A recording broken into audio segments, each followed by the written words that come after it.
In a quaint village named Sundar, young Rohan had a knack for uncovering hidden truths. One day, he noticed a peculiar pattern while attending to his family's farm. Every time the roosters crowed loudly at dawn, the weather turned sunny and warm. On quieter mornings, the rain clouds often filled the sky. Intrigued by this connection, Rohan began to observe other natural cues. He realized that when ants worked frantically to build their nest higher, heavy rains were on the way. Conversely, if the leaves of certain trees turned upwards, it usually indicated an upcoming dry spell. These patterns reminded him of his father's tales of ancient wisdom guiding farmers. Excited by his discoveries, Rohan shared his observations with the village elders. They encouraged him to continue his investigations, recognizing that he was using inductive reasoning, that is, drawing conclusions from specific examples to form general principles. Rohan eagerly gathered more data, expanding his observations to include animals, plants, and even the behavior of the villagers' elders. His inductive reasoning helped him to formulate a simple but reliable system for predicting weather changes. The villagers also started relying on his predictions. One day, a neighboring village faced a water shortage.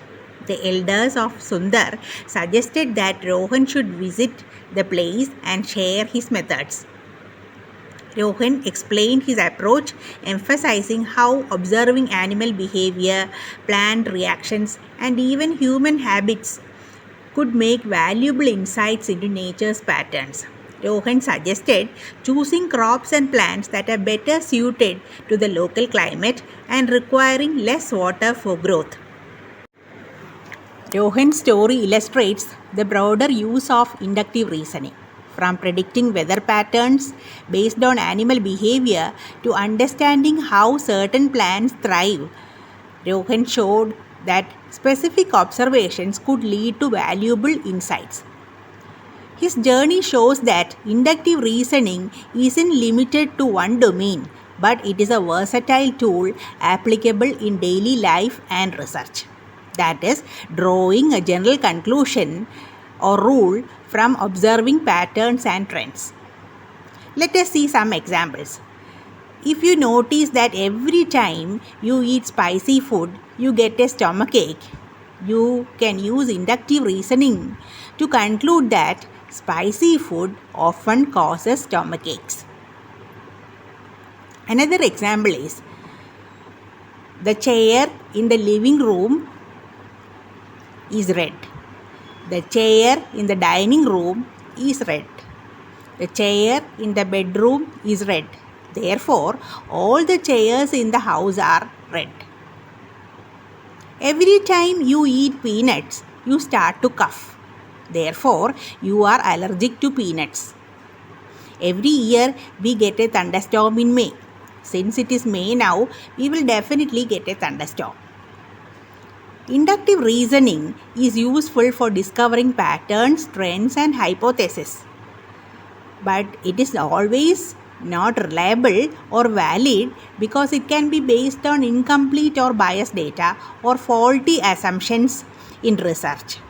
In such cases, experiments or observations can be used to generate hypotheses and theories.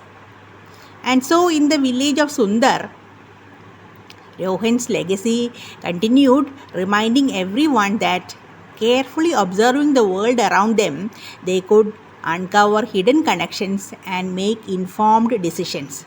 This story also showcases the practicality of inductive reasoning as a powerful tool to finding out valuable insights as well as general rules or conclusions.